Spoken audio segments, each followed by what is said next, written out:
అందరికీ నమస్కారం. అనాది కాలం నుంచి భారతదేశంలో రవాణా వ్యవస్థ చక్కని పంట పొలాల మధ్యలో జట్కాల మీద, రిక్షాల మీద, టాంగాల మీద మొదలైన ఈ రవాణా వ్యవస్థ ఈరోజు కార్లు, మోటార్ బైక్స్, రకరకాల వాహనాలను ఉపయోగించుకుంటూ పెట్రోలు, డీజిల్ని వాడుతూ ముందుకు సాగుతుంది. ఎంత మనము వాహనాలను ఉపయోగించుకుంటూ పెట్రోల్ని వాడుతున్నప్పుడు అంత కాలుష్యం పెరిగిపోతుంది. కాలుష్య రహితమైన వాహనాలను కూడా ఈరోజు మనము చూస్తున్నాము. అవి ఈ bikes, cars, electronic vehicles. Battery ద్వారా ఛార్జింగ్ పెట్టి వెహికల్ పెట్రోల్ లేకుండా నడిపించుకుంటూ ముందుకు తీసుకెళ్తున్నాము. ఈరోజు మన ముందుకి మొసలికంటి లక్ష్మి గారు వచ్చారు. వారు కాలుష్య రహిత వాహనాల గురించి మనకి వివరించబోతున్నారు. స్వాగతం అండి ఇదం బ్రహ్మం స్టూడియోకి. నమస్కారం అండి లక్ష్మి గారు. నమస్కారం అండి రుక్మిణి గారు. Thank you. చెప్పండి మీ గురించి, మీ ఫ్యామిలీ, మీ పేరు, మీ చదువు. నా పేరు మొసలికంటి లక్ష్మి అండి. రుక్మిణి గారు చెప్పినట్టు నేను ఎంఎస్సి జియాలజీ చేశాను. తర్వాత మ్యారేజ్ అయింది. మ్యారేజ్ అయిన తర్వాత పిల్లలు పుట్టిన తర్వాత మాంటెసరీ టీచర్ ట్రైనింగ్ చేశాను, ప్రీ ప్రైమరీ టీచర్ని. సో నాకు ఒక అబ్బాయి, ఒక అమ్మాయి, బోత్ ఆర్ మ్యారీడ్. మా అమ్మాయికి ఒక పాప, మా అబ్బాయికి 2 బాబులు. So happy life. మీరు బిజినెస్లో ముందు నుంచి ఉన్నారని విన్నాను. ఏ బిజినెస్లు చేశారు? ఆ స్కిల్స్ అన్నీ మీకు ఎలా వచ్చాయి? మీరు ఈ రంగంలోకి ఎలా వచ్చారు అసలు? నేను యాక్చువల్గా ప్రీ ప్రైమరీ టీచర్ని అని చెప్పాను కదా, జాబ్ చేసుకుంటున్నాను. ఆ టైంలో మా వారు జాబ్ వదిలేయాల్సిన పరిస్థితి వచ్చింది. సో తను స్టార్ట్ చేసిన బిజినెస్లకి నేను ఉంటే 1+1=11, నువ్వు రా అంటే రావడం జరిగింది. కానీ నిజంగా బిజినెస్లోకి వచ్చి చాలా నేర్చుకున్నానండి. బిజినెస్కి వచ్చిన తర్వాత డిఫరెంట్ పీపుల్ని కలవడం, వాళ్ళ మెంటాలిటీసు అలా అవన్నీ తెలిసాయి. ఎలా బిజినెస్ చెయ్యాలి, ఎక్స్ప్లెయిన్ చేయాలి అనేది ప్రజల్ని కలుస్తూ ఉంటేనే నేర్చుకున్నానండి. ఎస్పెషల్లీ నలుగురితో మాట్లాడుతూ వాళ్ళ దీన్ని బట్టి నేర్చుకున్నాను. చాలా బిజినెస్లు చేసాం. ఇది బిజినెస్సే కాకుండా నెట్వర్క్ మార్కెటింగ్స్, రియల్ ఎస్టేట్ రంగానికి కూడా వెళ్ళాము. చాలా బిజినెస్లు చేసాము. From the last 28 years we are into business. చాలా సంతోషం అండి. మీరు ఈ బైక్స్ ఏడిఎంఎస్ది మీరు సేల్ చేస్తారన్నాను. అది కాలుష్య రహితమైన బైక్ అని అన్నారు. ఏంటి దాని ప్రత్యేకత? దాని గురించి వివరించండి. తప్పకుండానండి.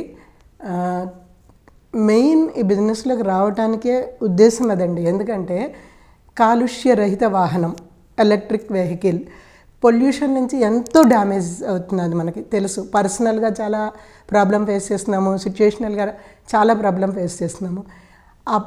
ఎంతో కొంత మన వంతు ప్రయత్నం చేయాలి కాలుష్య రహితానికి అన్న ఒక ఉద్దేశంతో, ఆ ఇంట్రెస్ట్ తోటి ఈ బిజినెస్లోకి రావడం అనేది జరిగింది. సో నాకు యాక్చువల్గా బైక్స్ గురించి, వాటి గురించి మొదట చాలా నాలెడ్జ్ తక్కువ ఉండేది. కానీ నేను చెప్పాను కదా, నాకు ఈ కాలుష్య రహిత బైకు అన్న కాన్సెప్ట్ ఒకటి నచ్చి దాని గురించి తెలుసుకుంటూ 10 మందికి ఎక్స్ప్లెయిన్ చేస్తుంటే చాలా బాగుందండి. కార్లు ఇప్పుడు నవేడేస్ చాలా వచ్చేసాయి. చాలా సంతోషం అండి. ఈ బైక్స్ గురించి ఒక్కసారి ఎక్స్ప్లెయిన్ చేయండి. ఏడిఎంఎస్ కంపెనీ వాళ్ళు ఎటువంటి బైక్స్ చేస్తారు? దాని బ్యాటరీ గురించి కూడా వివరించండి. తప్పకుండా మేడం. నేను డీల్ చేస్తున్న కంపెనీ ఏడిఎంఎస్ అండి. ఏడిఎంఎస్ అంటే నథింగ్ స్పెషల్, వాళ్ళ పేర్లు అండి. కంపెనీ స్టార్ట్ చేసిన వాళ్ళ పేర్లు అంతేను. సో ఏడిఎంఎస్ కంపెనీ అనేది 2019లో స్టార్ట్ అయింది. కర్ణాటకలో ధార్వాడ్లో స్టార్ట్ అయింది. సో ఒక వెహికల్ తయారు చేసిన తర్వాత వితిన్ 1 yearలోనే గవర్నమెంట్ ఆఫ్ కర్ణాటక దగ్గర నుంచి కూడా సేఫెస్ట్ వెహికల్ తయారు చేసిన అవార్డు కూడా తీసుకుంది. మెయిన్ ఈ ఏడిఎంఎస్ కంపెనీ చేసేది ఏంటంటేనండి, water proof, fire proof motor and batteries తయారు చేస్తుంది. సో అలాగే ఇందులో వాడే మోటార్ బాష్ కంపెనీ గురించి నేను ఎవరికి చెప్పనవసరం లేదు, అందరికీ తెలిసిందే. బాష్ కంపెనీ మోటార్ ఉంటుంది. సో అలాగే బ్యాటరీస్ కూడా ఒకప్పుడు మనకి లెడ్ యాసిడ్ బ్యాటరీస్ ఉండేవి, తర్వాత గ్రఫెన్ బ్యాటరీస్ వచ్చాయి, తర్వాత లిథియం అయాన్ బ్యాటరీస్ వచ్చాయి, లిథియం ఐరన్ ఫాస్ఫేట్ బ్యాటరీస్ వచ్చాయి ఇప్పుడు. సో లెడ్ అనేది వెళ్ళిపోయింది ఇప్పుడు లెడ్ యాసిడ్ అనేది వాడటం అనేది, ఎందుకంటే చాలా ప్రాబ్లమ్స్ అని తెలిసి ఆల్మోస్ట్ రూల్ అవుట్ అయిపోయింది. Graphene batteries and lithium ion and lithium and phosphate batteries ఇప్పుడు రన్నింగ్లో ఉన్నాయి. అయితే గ్రఫిన్ బ్యాటరీస్ కూడా కొంతవరకు అయితే నేను సజెస్ట్ చేయను. మన ADMS కంపెనీలో అయితే మాత్రం లిథియం అయాన్ బ్యాటరీని తయారు చేస్తున్నారండి. సో మనకి దానికి మెయిన్ ఇందులో బెనిఫిట్ ఏంటి అంటే దానికి బ్యాటరీ చుట్టూ మనకు ఒక సిలికాన్ కవర్ చేసేస్తారు. సో సిలికాన్ కవర్ అనేది ఏంటంటే ఫైర్ అట్రాక్ట్ కాదు. సో దాని నుంచి ఫైర్ ప్రూఫ్, వాటర్ ప్రూఫ్ కూడానండి. ఇది మనకి బ్యాటరీకి కానీ మోటార్కి కానీ మనకి 3 years వారంటీ ఇస్తారు ఇక్కడ. అలాగే మనకి బ్యాటరీ ఛార్జ్ చేసుకునే ఛార్జర్కి కూడా 1 year వారంటీ ఇస్తారు.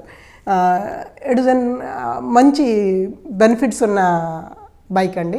ఒకసారి అందరూ తెలుసుకుంటే తీసుకోవాలా వద్దా అనే ఆలోచన తర్వాత తెలుసుకోవాలని నా ఉద్దేశం. బ్యాటరీ ఎంతసేపు ఛార్జింగ్ పెట్టాల్సి వస్తుందండి? ఎన్ని కిలోమీటర్స్ వెళ్తుంది? ఎక్సలెంట్. ఎప్పుడంటేనండి బ్యాటరీ ఛార్జింగ్కి మీకు డిపెండింగ్ అపాన్ మీ బ్యాటరీ కెపాసిటీని బట్టి. సో రెగ్యులర్గా యూజ్ చేసుకుంటాం, మనకి దానికి సంబంధించిన వెహికల్ అంటే ఎక్కువ డిస్టెన్స్ వెళ్ళము అనే చిన్న వెహికల్కి ఉందంటే 2 to 3 hours పెట్టుకుంటే సరిపోతుంది. సో 160 kilometers అలా రన్ అయ్యే బైక్కి అయితే కనుక ఒక 3 to 4 hours పెట్టుకోవాల్సి వస్తుందండి ఫుల్ సైకిల్ కంప్లీట్ అవ్వడానికి.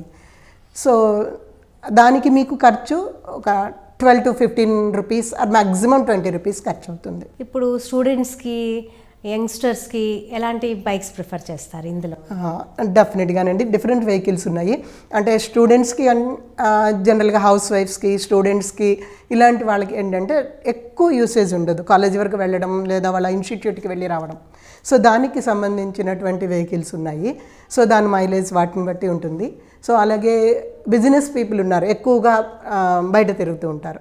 సో అలాంటి వాటికి కూడా డిఫరెంట్ బ్యాటరీస్ ఉన్నాయి. బ్యాటరీ కెపాసిటీ ఏంటంటే మనకి 1000 watts నుంచి 4000 watts దాకా మనకి బ్యాటరీస్ డిఫరెంట్ దొరుకుతాయి. దాన్ని బట్టి నేను డిఫరెంట్ సజెస్ట్ చేస్తాను.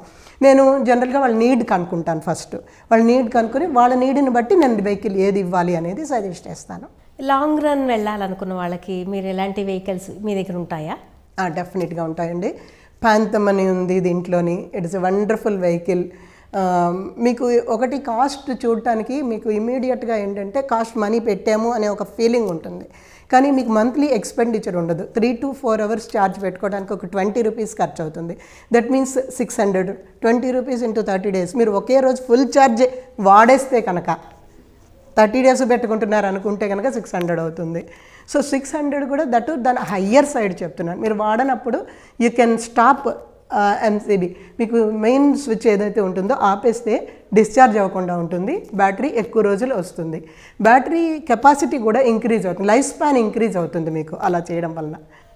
చాలా సంతోషం అండి, చాలా చక్కగా వివరించారు దీని అంతటి గురించి. ఇప్పుడు మేము ఎవరికైనా ఇది తీసుకోవాలనుకుంటే మీరు ఎటువంటి బైక్స్ని సజెస్ట్ చేస్తారు? అంటే మీ దాంట్లోనే ఏ ఏజ్ వాళ్ళకైనా, ఎటువంటి వాళ్ళకైనా ఎలాంటి యూసేజ్ కావాలనుకున్నా మీరు ఎలాంటివి సజెస్ట్ చేస్తారు? తప్పకుండానండి. ఏ ఏజ్ వాళ్ళకైనా ఫస్ట్ థింగ్ ఈజ్ ఇందులో ఉండే చక్కటి బెనిఫిట్ ఏంటంటేనండి మనం స్పీడ్ లెవెల్స్ కంట్రోల్ చేసుకోవచ్చు. కాబట్టి మనం ఏ ఏజ్ వాళ్ళకైనా సజెస్ట్ చేయొచ్చు. సో బిజినెస్ పీపుల్కి ప్యాంథమ్ అని వేరే 1 or 2 వెహికల్స్ ఉన్నాయి, దట్ W1 అని ఇలా సజెస్ట్ చేయొచ్చు. కానీ ఇన్ జనరల్గా అందరికీ కూడా జనరల్ యూసేజ్ చెప్తున్నాను. 1, 2, 3 స్విచెస్ ఉంటాయి. సో మనం we can reduce our speed levels, control our speed levels. So అవి కూడా ఉంటాయి. అండ్ మోస్ట్ ఇంపార్టెంట్ ఏంటంటే నవేడేస్ వెహికల్ రిపేర్స్ ఇవన్నీ. ఇందులో మీకు అక్రిలిక్ బాడీ, రిపేర్ అనే కాన్సెప్టే ఉండదు. సో నీట్గా క్లీన్ చేసుకుంటే చాలు. మోటార్ పాడైపోతుంది, బ్యాటరీ పాడైపోతుంది అనే కాన్సెప్ట్ కూడా ఉండదు. సో నీట్గా క్లీన్ చేసుకుంటే సరిపోతుంది. సో మీకు చాలా చాలా బెనిఫిట్స్ ఉన్నాయండి ఇందులో. ఏంటంటే యాంటీ థెఫ్ట్ అలారం, కార్స్ లాగానే బైక్స్లో కూడా ఉన్నాయి.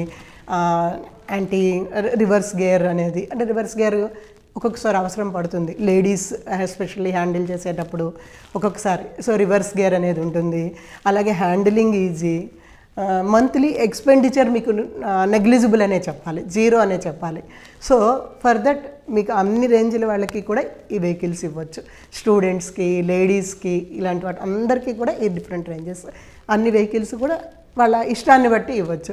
ఎస్పెషల్లీ లేడీస్ అయితే ఎవా అని ఉంటుంది, స్టైలిష్ వెహికల్ అంటాం దాన్ని, అది ఎక్కువ లైక్ చేస్తున్నారు. అలా డిఫరెంట్ స్టూడెంట్స్ కూడా దాన్ని లైక్ చేస్తున్నారు. కొంచెం మంది ఏంటంటే మనం వీళ్ళకి అని పర్టికులర్ ఒక వెహికల్ని నిర్ణయం మనం చేసేయలేము. చూసిన తర్వాత వాళ్ళు డెసిషన్ చేసుకుంటున్నారు. వాళ్ళు డెసిషన్ తీసుకున్నాక మనం స్పీడ్ లెవెల్స్ కావాలంటే కంట్రోల్ చేసుకుంటాం. 70 ఏళ్ళ వాళ్ళు కూడా తీసుకుంటున్నారండి. 70 ఏళ్ళ వాళ్ళు స్పీడ్ లెవెల్ కంట్రోల్ స్విచ్ పెట్టుకొని వెళ్తున్నారు.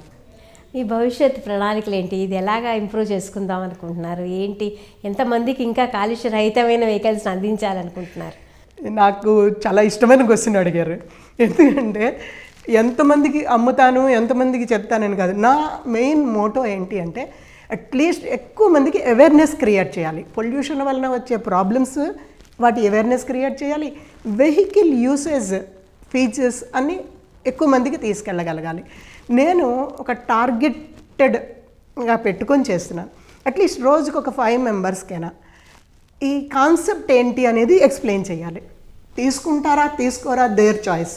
ఎందుకంటే బైక్ అండి, ఇది ఏదో ఒక శారీ అనుకోండి, ఎన్నున్నా ఇంకో శారీ కొనేయచ్చు. బైక్ వెంటనే తీసేసుకోరు. కానీ నా మోటో ఇదేనండి, ఒక 5 మెంబర్స్కి అట్లీస్ట్ డైలీ ఈ అవేర్నెస్ని క్రియేట్ చేయాలి. క్రియేట్ చేస్తూ వెళ్తే వాళ్ళకి అవసరమైనప్పుడు నేనంటూ ఉన్నానని వాళ్ళకి గుర్తు రావాలి. That's my Moto. టార్గెట్ అంటే ఇదే, మెయిన్ టార్గెట్ ఇదేనండి. పొల్యూషన్ ఫ్రీ ప్రపంచానికి తీసుకెళ్ళటానికి నేను ఎంతమందిని ఇన్స్పైర్ చేయగలను అనేది నా మెయిన్ మోటో. చాలా సంతోషం అండి. చూశారు కదా, కాలుష్య రహితమైన రవాణా వ్యవస్థ ఏదైనా ఉంది అంటే ఈ ఎలక్ట్రానిక్స్ వాహనాలండి. దాన్ని గురించి ఒక్కసారి తెలుసుకోవడానికి, తీసుకోవడానికి కూడా లక్ష్మి గారిని సంప్రదించవచ్చు. ధన్యవాదాలు లక్ష్మి గారు. ధన్యవాదాలు. ధన్యవాదాలండి.